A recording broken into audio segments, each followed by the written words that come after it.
Nothing can illustrate these observations more forcibly than a recollection of the happy conjuncture of times and circumstances under which our republic assumed its rank among the nations.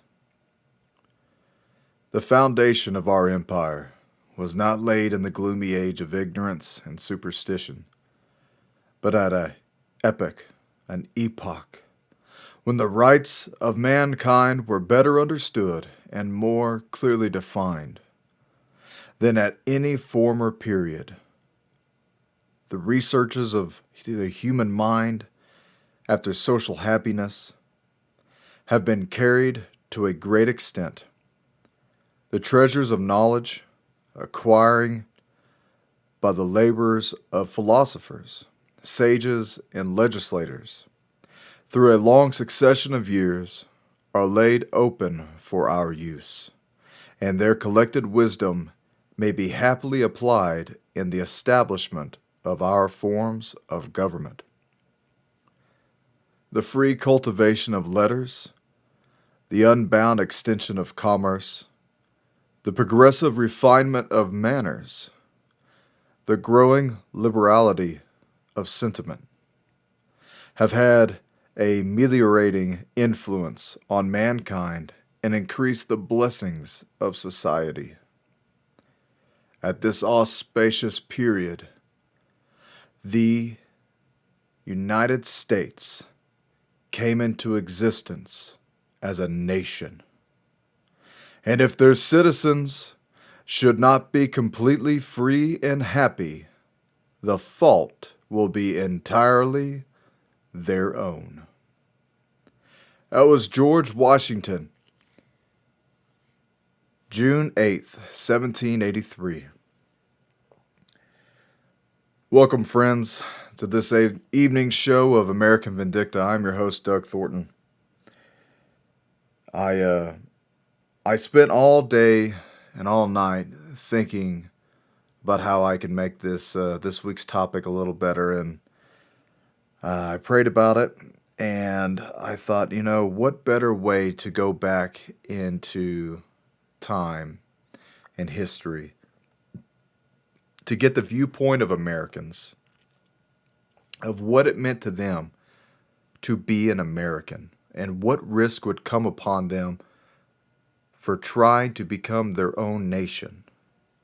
And who better to help us tell that story tonight than the first president of the United States, George Washington.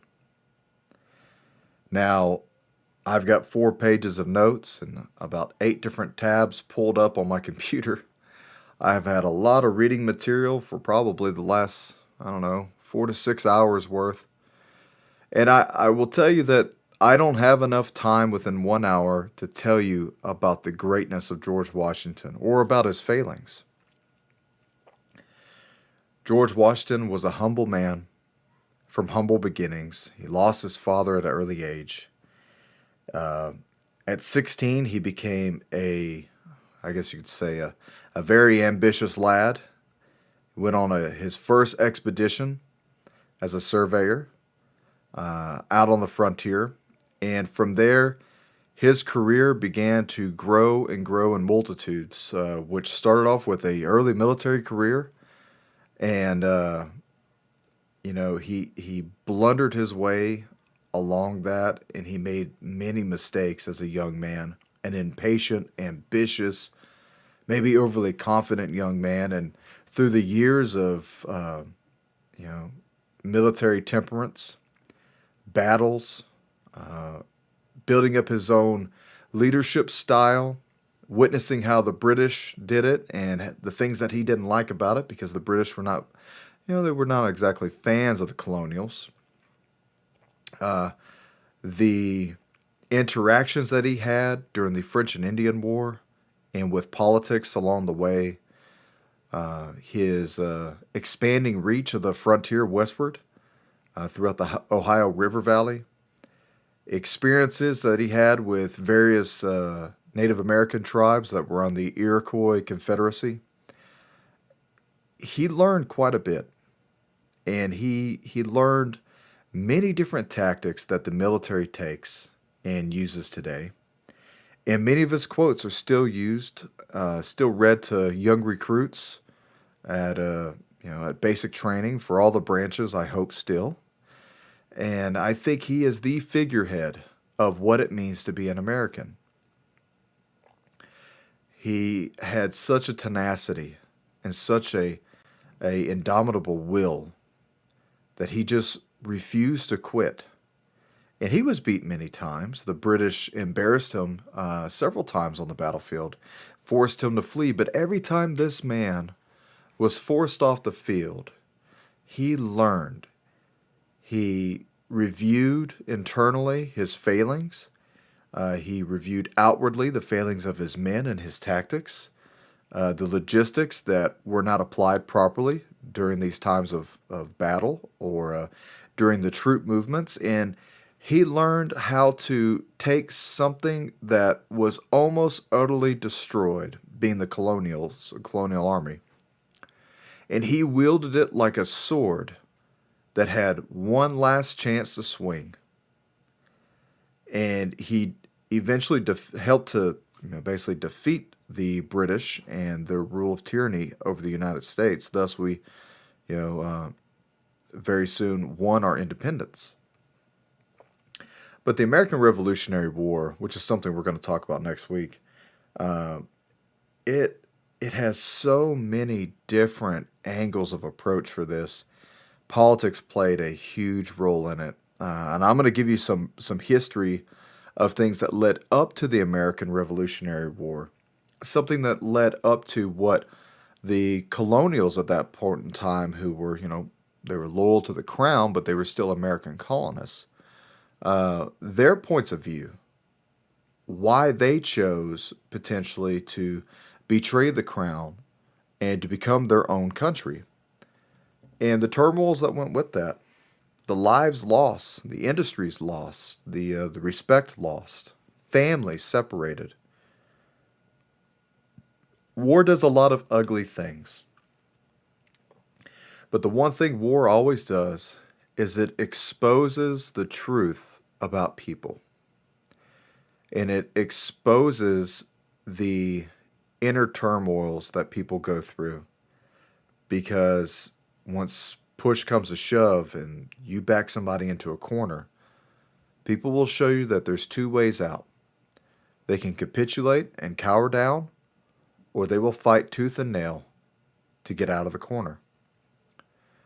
America did not have much of a choice if it wanted to become an empire, if it wanted to become its own nation, a successful nation, without the authoritative rule from Great Britain. They knew they had to eventually take the risk. And, for dozens and dozens of years, this war was coming. People eventually knew that British rule over the American colonies were not going to last. And the rumors were being stirred up amongst the people anyways, taxation without representation being one of them. We see all these things happening in history, and I'm going to read to you some of the notes that I have down, over 4 pages worth of notes. And you're going to hear some correlations from the mid-1700s that may sound like it can still apply in a post-apocalyptic America, or at least the current state that we're in right now. I want you to consider, as I read these writings to you, and as I go over some material that I have sourced from the WhiteHouse.gov and a couple other different sources, and I'll give you all the sources, just let you know I'm not plagiarizing anybody here. Great material, and I just wish I had the time to sit down and go to all these different places and write about all this great history, but thank God someone else already has. But I implore you to walk the footsteps of our founding fathers at least once in your life. People, when they go on vacation, they want to go and be entertained. They want to go to Las Vegas. They want to go to the Grand Canyon. They want to go to Tahiti. They want to go to Maui. They want to go and just relax. Well, before you pass on into eternity, take one working vacation and go visit the places where our founding fathers first met, where they decided to fight tyranny, to become a nation, to try this new American experiment, and enlighten yourself, enlighten your children. There's some great quotes from George Washington, and I strongly suggest people, read some of George Washington's quotes. They're at times very inspirational, and at times a lot of forethought went into this man. And it's amazing how from the late 1700s, so many things still apply today. So I'm going to read to you some of his quotes before we get started. I'm a huge fan of quotes. One day when this godforsaken website gets put up, I'll have all these great quotes on there for your inspirational purposes. But for right now, let's hear a little bit about George Washington and what he thought and the things that he thought helped to make a better American. It is better to offer no excuse than a bad one. Try applying that one in your life, ladies and gentlemen. It is better to be alone than in bad company.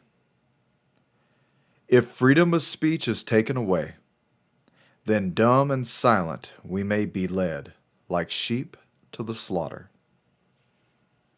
Someone needs to tell our legislators that one. A primary object should be the education of our youth in the science of government. In a republic, what species of knowledge can be equally important, and what duty more pressing than communicating it to those who are to be the future guardians of the liberties of the country? Wow. Once again, another student of history, another fan of history. Please teach history to our children before it is lost, ladies and gentlemen.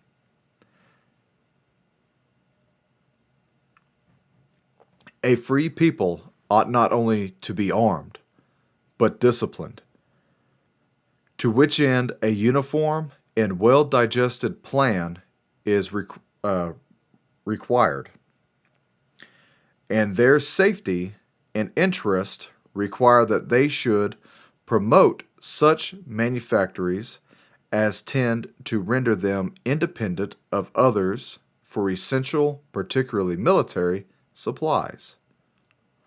So, once again, a little forethought there for those who are going to find themselves in the post-apocalyptic America. Don't just think about growing your gardens. Think about growing your security and your elements to supply that security. Every single settlement, once this country eventually gets taken down, will have to supply its own military or militia.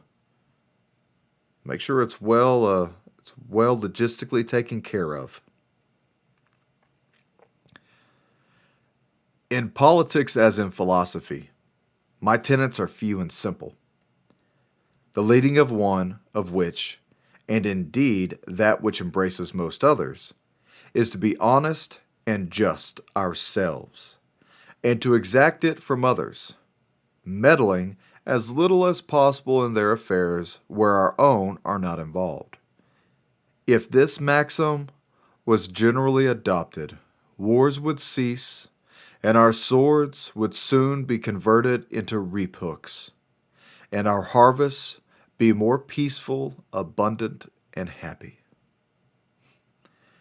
George Washington also said that human happiness and moral duty are inseparably connected. I mean, that's true. When people are unhappy and miserable and they don't think other humans should deserve the same, they will do horrific things to their fellow man. I have seen it. I have seen it done. However, George also tells us, however, political parties may now and then answer popular ends. They are likely in the course of time and things to become potent engines by which cunning, ambitious, and unprincipled men will be enabled to subvert the power of the people and to usurp for themselves the reins of government, destroying afterwards the very engines which they have lifted to unjust dominion. So what does he say basically? Corrupt politicians ruin the country.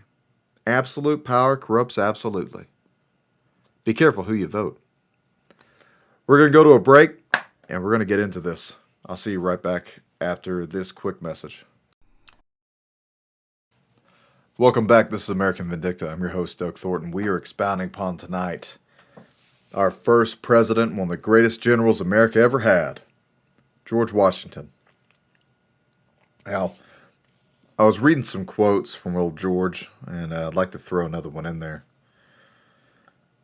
Guard against the impostors of pretended patriotism. I'm looking at you, politicians. All you politicians who wear the American flag and you scream about patriotism and how we need to protect our country. It's interesting how all you same patriots then gathered yourselves together for the January 6th Commission. No one cared about the meddlings of the election. Nobody cares about the taxation without representation. God, I hope I can get that to stick. I'm going to make a sticker out of that one. Nobody cares about how these same politicians come up with a new excuse every fiscal year to take away your Second Amendment right and then to eventually snuff out the candle of your First Amendment right, effectively not making us Americans anymore. That's the two things that separates us from everything else. Your right to bear arms and your right to the freedom of speech. You know, Teddy Roosevelt said, don't hit at all if it is honorably possible to avoid hitting, but never hit soft. And this is the mindset that I have when I come to you with information. When I come to we the people to present a little bit of knowledge, a little bit of insight from my years in the government and in law enforcement and the military, and just my own personal beliefs. I'm not going to hold any punches. I'm going to tell you how it is. I hope I don't greatly offend you. But at the same point, I don't say anything that is overtly offensive. I don't say anything that, honestly, I don't find to be subjectively wrong. I think if you find yourself being offended by anything I've said, if I've talked about people being grossly overweight in this country or extremely ignorant and unprepared, then maybe you should reevaluate the rest of the world. Maybe you should reevaluate yourself and take a glance back into history, because we don't live in this'll never happen to me land. History is real, and it repeats itself. And the world keeps doing it. And politicians keep betraying us. Evil people keep killing each other. Natural disasters keep trying to kill us. Ladies and gentlemen, we do not live in a fairyland where everything just sparkles and you float around like a butterfly. That's not reality. I'm not going to tell you whimsical dreams and fairy tales. That's not what this platform is for. I want to get back to the meat that is what Americans should be concerning themselves over. It's the same thing that Americans have been concerning themselves over since before it was America. How to take care of yourself, how to be independent. Speak your mind. Stand upon your principles firmly. Do not ever back down. Do not ever let yourself be bullied. And remember this, you're not alone in this fight. You have people like me who are advocates for you. Even if I've never met you and I don't know you, I will always defend my brother and sister. I will always, and I have always, stuck my neck out for the American dream. We are the only thing that's worth dreaming about anymore in this country, but in this world. Americans are not escaping to go to Mexico unless you're a felon. Americans are not escaping America to go to Great Britain so that they can have their scissors taken from them because there's an epidemic of scissors and knife attacks throughout Europe. That's what happens after you take all the guns away from the people. Americans are not fleeing to Australia to lock themselves up in COVID camps for months until the government decides you've been a good little boy or girl and you can be let out now. I don't see Americans escaping to Syria or Kuwait. No one is selling off everything they own and starting a new pilgrimage to Afghanistan, are they? No, all those people from around the world, they're trying to get here. They are willing to discover the American dream. They're willing to learn the history because when you go through immigrations, you have to learn the history. You get tested upon it, if you did not know that. You actually get tested upon your knowledge of American history. Now, whether or not you continue to pursue that knowledge is up to you, and I would hope that if you are a recent immigrant to this country, you do continue to pursue that knowledge. I don't suggest you forget who you are or where you come from, but you're an American. Be American. You know, if you wanted to stay in your country, then go back to it. If you want to flee this country for whatever reason, by all means, leave. Antarctica is always waiting for the next movement, the next migration of people. But while we're in America, let's remember how to be Americans. Maybe that can stop a lot of this pettiness. So, I have climbed upon my soapbox. I'm going to climb back down. And I'm going to get back into what we were originally talking about, which is history. Tonight's topic, George Washington. So just a little bit of a heads up. I haven't wrote down everything that there is out there about George Washington. If anything, I have just barely scraped his military career. And I mean the beginnings of it, but I find it to be very interesting. I think people don't understand who this man was and what shaped him to be the way he was. And I think it's very important because a lot of it leads up to why America became a revolting, rebellious group of people in the beginning. And George Washington had a huge, huge hand in it, and he never knew it. Not until later.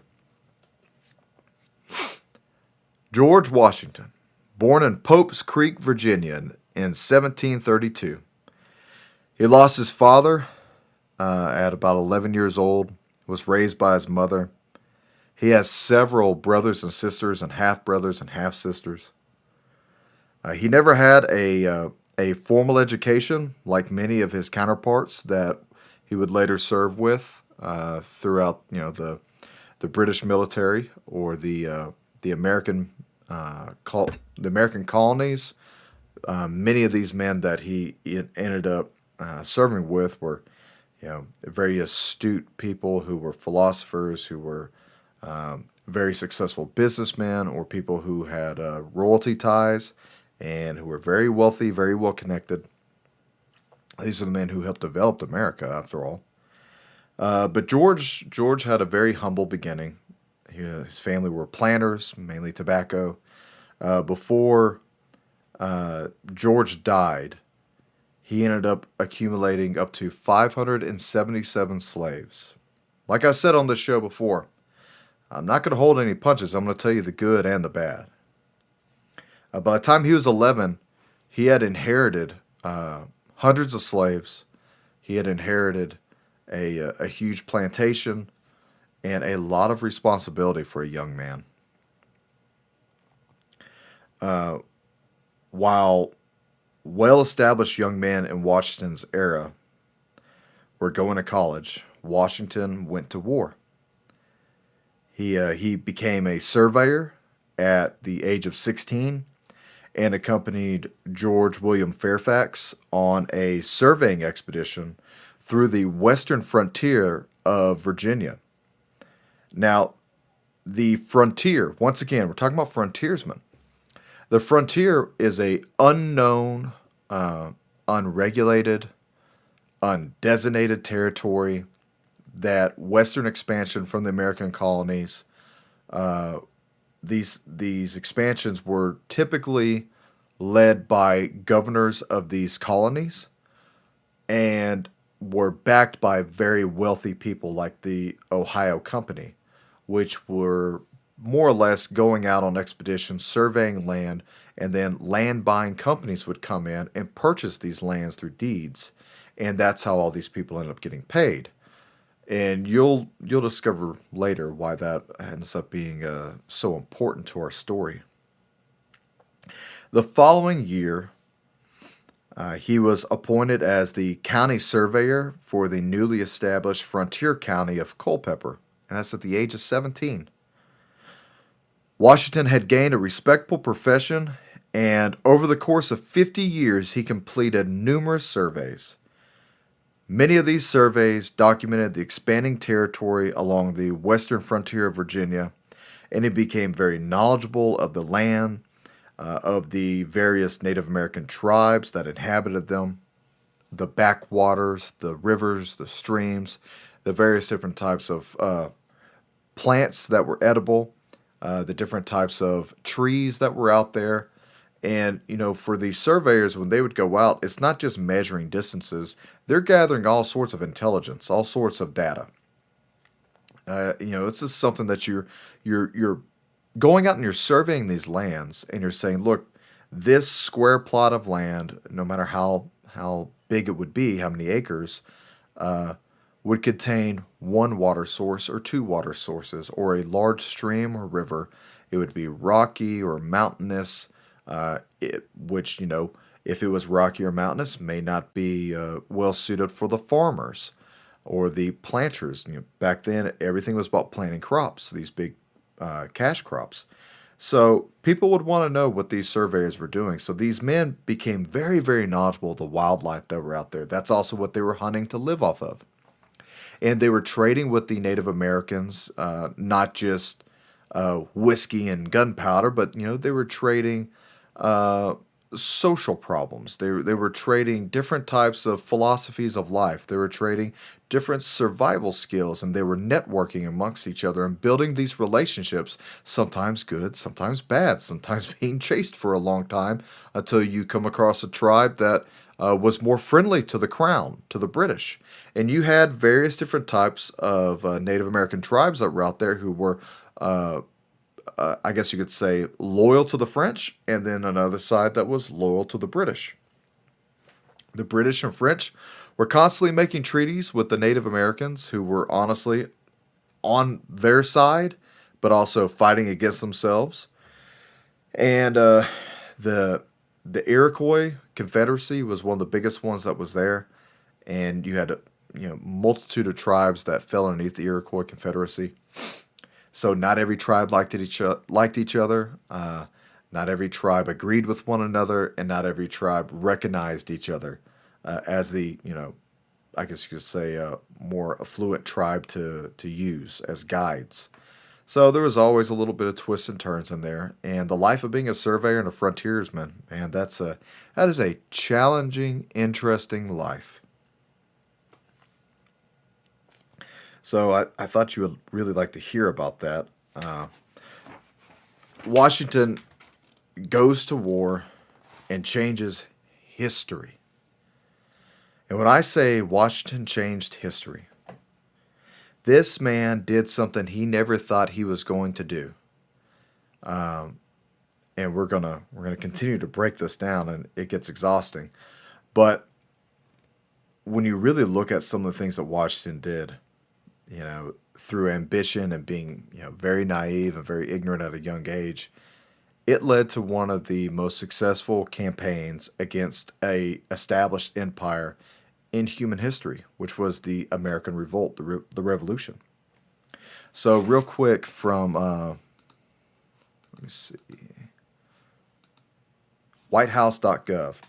Probably one of the only factual things from the WhiteHouse.gov that's on here is George Washington. I'd like to read you a little bit about him.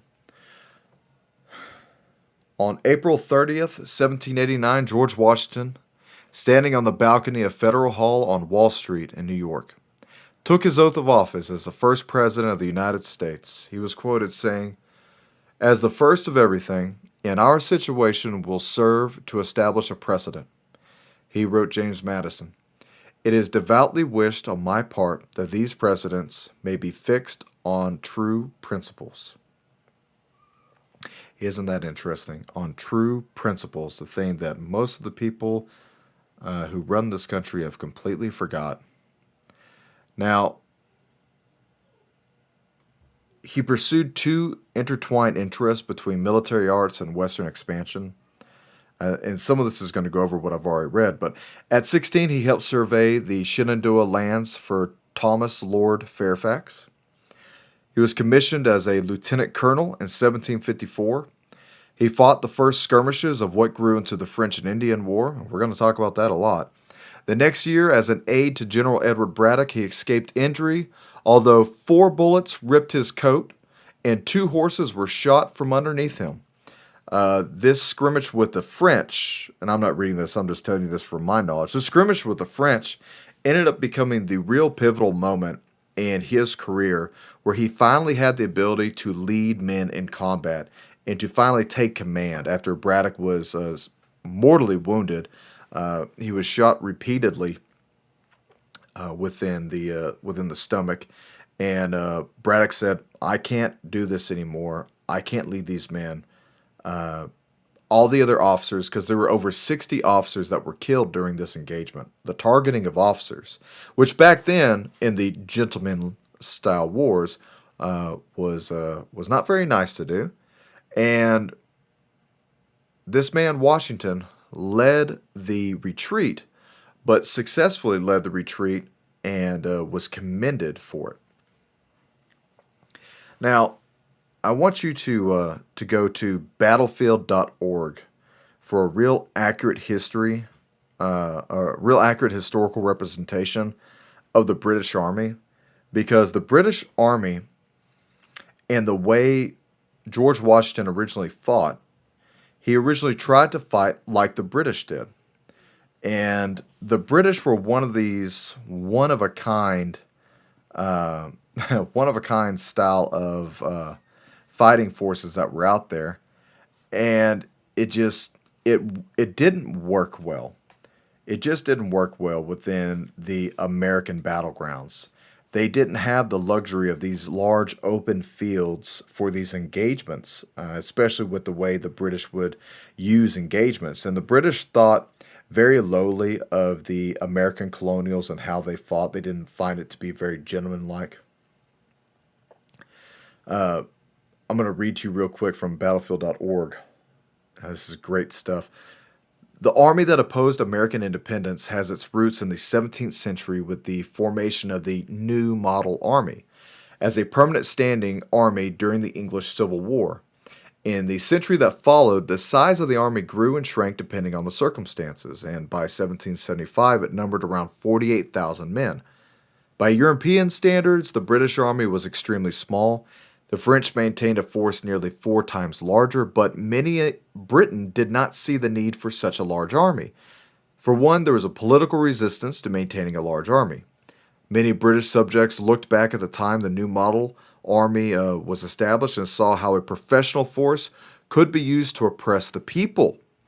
In addition to the dangers it posed to liberty, a standing army was also extremely expensive to maintain during peacetime. As an island nation at the heart of a colonial empire, the Navy was vastly more important to maintaining British trade and projecting British power. The main role of the peacetime army was to guard the colonial frontiers and to maintain control over Ireland. Now you can really get into this and read through it. It is terrific writing. That's battlefield.org. And basically, what it compiles to is that the way the British thought armies should be used, it made it simpler for the generals to have men lined up in these skirmisher lines. And these skirmisher lines, these small platoons, were led by very, very well seasoned non commissioned officers, your corporals and sergeants and so forth. And I could tell you, as a prior Marine who was also a corporal, a non commissioned officer, I really can kind of comprehend what they're trying to tell us here. And the way they would move these men back and forth, everything was about discipline and efficiency at arms. How quickly they can reload really came down to how calm they could put in the ball, put in the powder, ram it into the barrel, and shoulder the arms, and then fire. And the fire of accuracy was important at certain levels of distance of engagements, but having the steady hand and reloading on time in sequence was actually the most efficient part of the British military. Their discipline of just standing there and taking the bullets and not moving, not being routed, was probably one things that helped them grow as an empire and fight on the battlefield effectively. They would just march into carnage. They would lower their rifles and fire, reload, repeat, next volley comes and fire, and they would just keep coming at you with overwhelming superior firepower and superior force of numbers until you eventually just you had to run. You were routed by them because they would eventually give the word to charge, or the cavalry, the dragoons, would ride in and they would flank the enemy from either the left or right. It's sort of like an L ambush style. Very interesting military facts. So getting back to this, unlike the formal training he received in surveying, which was complemented by his practical experience in the field, because George Washington was a very successful surveyor, he did not have a formal training in war. In fact, he had a blunderous and dismal start to becoming a professional soldier. The only time Washington left the mainland, and we're gonna segue from this real quick because I want to touch on something that I cornered a little bit last week on epidemics. The only time Washington left the mainland of North America was to accompany his older half-brother Lawrence to the island of Barbados. During this voyage in November 1751, young Washington contracted the deadly disease smallpox. After making a full recovery, Washington became forever immune to smallpox, but this immunity would prove to be a crucial blessing to George during the American Revolution at a time when the epidemic of smallpox was rampaging throughout the 13 colonies and throughout his military ranks. So, once again, the epidemics and pandemics have always plagued us and will always continue to plague us, especially in the middle of a war. So remember this, my post-apocalyptic friends. When wartime comes, so do disease and infections. Keep plenty of Band-Aids and antiseptics out there and clean clothes and the ability to wash yourself, because the last thing you want to do is fall victim to some deadly disease during the middle of a crisis for your nation or for your own survival. So I just wanted to hit that real quick. In 1754, 23-year-old Major Washington led a surprise attack on a small French military unit. Major Washington had unknowingly attacked a French emissary who was carrying documents for peace and a declaration of boundaries to be established between the British Empire that was moving westward through the Ohio Valley and the French and Canadians who were moving southward and following a fur trade route. Now, these two would clash here and there, and along these rivers, along the Ohio Valley, The French would set up small establishments, small settlements that would help to not only, I guess you could say, create a sector of where they would be located, but it was also a place for establishing the trade routes for the fur collectors that the French Empire was using. And they wanted to protect their trade routes, but at the same time, they were having incursions from Native American tribes that were attacking them, and from the British and the colonials. So, the French, of course, did not care where the British were. This was contested territory within the Ohio Valley because the British had not claimed it, and the French, more or less, had claimed it first. So, there's a little bit of knowledge for you. And this is really interesting. Washington's surprise attack on the French would lead to the beginnings of the French and Indian Wars that lasted for 7 years, also known as the period of the 7 Years' War. And a quick note, many historians believe the French and Indian Wars were actually the originators of the need for the American Revolution. The British war with the French showed the difference in goals between the Crown and the American colonies. The French and Indian War exposed and exasperated the development and the fundamental differences, both culturally and socially, between the British and Americans. After the death of Washington's older half-brother Lawrence, who served as a military adjutant for Virginia, the role of adjutant was given to an almost 21-year-old Washington, whom had no military experience at all. So let me just break this down real quick and make my mark.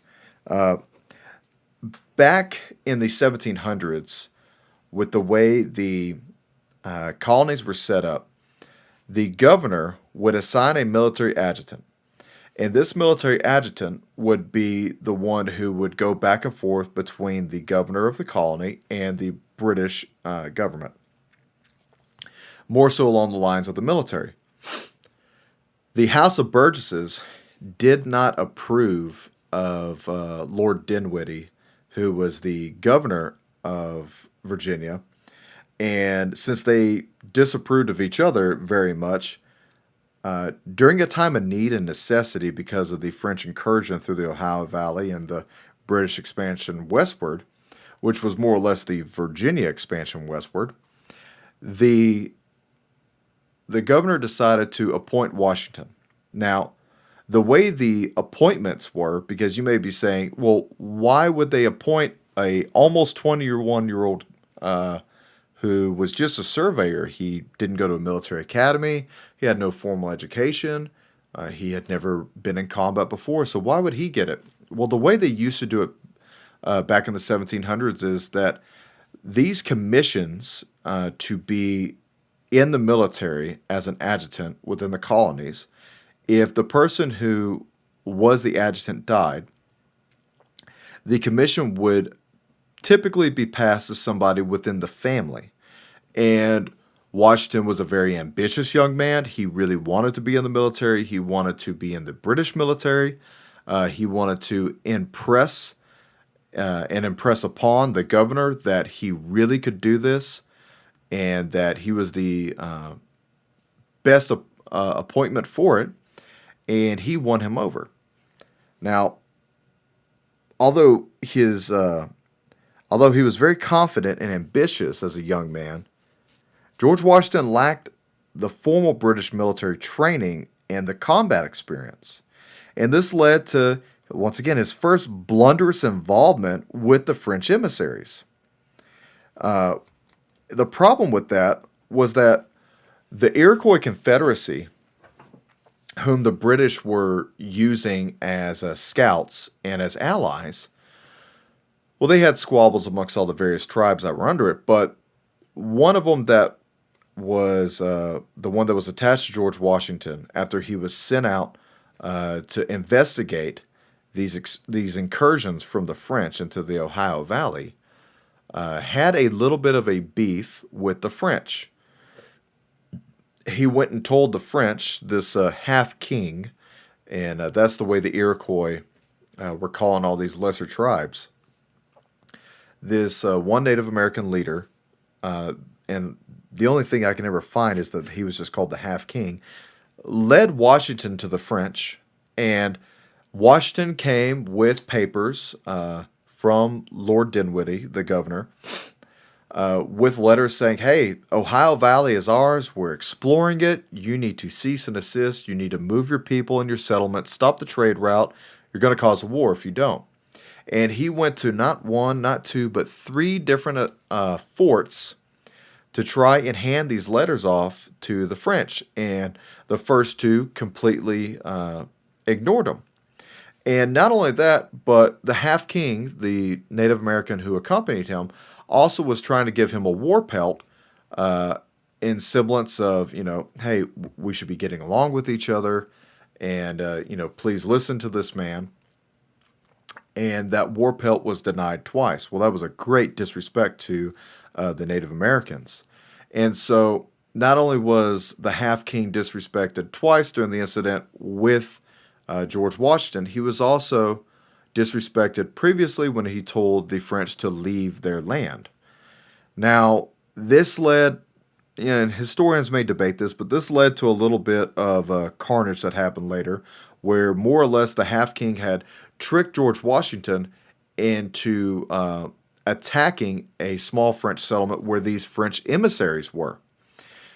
And during this same time, during this brazen attack, the surprise attack, one of the emissaries for the French were also trying to call for parley and were trying to hand him papers as well. So a little bit of miscommunication. They were both trying to do the same thing. Washington was led astray a little bit. He was very ambitious, wanted his military career to look very good, and thought that an attack on the French would be a good way to concrete that into his superiors' minds. And he ended up making such a mistake that it caused the French and Indian War, which eventually led to the American Revolutionary War. Oh, what little things little mistakes can do. Now,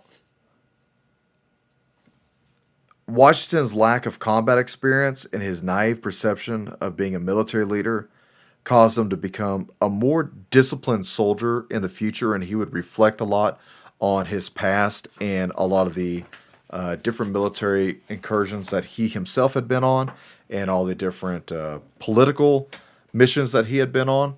And this would help to shape a more confident and a sharper-minded Washington, and this man that eventually was a laughingstock to the generals and to the officers of the British ranks ended up becoming one of their absolute worst nightmares. The war on important event in Washington's development. The war was a very important event, and his later decisions and actions were influenced by his intensive involvement in the French and Indian War. Washington's war experiences not only taught him valuable lessons, but he learned lessons about how to command properly, and he learned lessons about politics that he originally didn't have. They also caused him to re-example his professional and personal goals. And the war provided Washington with valuable military experience and shaped his perceptions of the relationships between the colonials and the British. The British Army did not think well of the colonials. They thought of them as country bumpkins, as very low on the totem pole. They were not highly intelligent. They were not highly trained. They didn't have formal education like all their esteemed majesties of the British Empire. And because of that, even the higher-ranking military officers within the colonies that were appointed by the governors, who the governors are given, granted, they're given power by the king, but they're still only colonists. They're not exactly the British military. So whenever someone would come around from the British military, even the highest ranking colonial officer fell under them as a subordinate. So, Washington at times as a lieutenant colonel fell underneath a lieutenant and had to do what they said. So, this would cause a lot of friction back and forth between the militaries. The Lieutenant of Virginia, Robert Dinwiddie, complained excessively to the British government to stop French and Canadian incursions into the Ohio Valley, an area Governor Dinwiddie had a lot of financial investments in that he considered to be threatened by the southern expansion of the French fur trade route and the construction of French settlements along the future expansion westward into the Ohio Valley was very unsettling to him, and he just wanted it stopped and he wanted them removed. Now, under the Privy Council, the power was given from King George from the British government to the colonial governors to resist French incursions in America by the means of military force. And Governor Dinwiddie, in 1753, sent a young major who was in charge of a small colonial force of men to investigate French incursions as his own emissary. That young man was George Washington. And George Washington lit the fuse for a world war back whenever he fought France in Canada. Now, I would implore you to really do your research on this. Some websites I'm going to give you are battlefields.org, thehistorychannel.com, history.com. That's actually a pretty good one. Another one, which is probably one of the best ones, is mountvernon.org. mountvernon.org. And lastly, the Boston Tea Party ship.com. These are some of the things I would love for you to check out. Learn your history, learn the American history. We have just touched the surface of what this means to be an American and what led to it, what eventually led to the Lexington Concord event, what eventually led to the defeat of Lord Cornwallis in New York. Next week, we're going to get into a lot of this. I was really going to get into stuff about philosophers and all their philosophizings, but I'm going to back that up because I think that the American Revolution is a great way to take you into a new year where we need to get back, possibly, to a new revolution in this country, a revolution of freedom. So I'm going to give you a reminder of what the first one was. I'm Doug Thornton. This is American Vindicta. Thank you for listening. I'm out.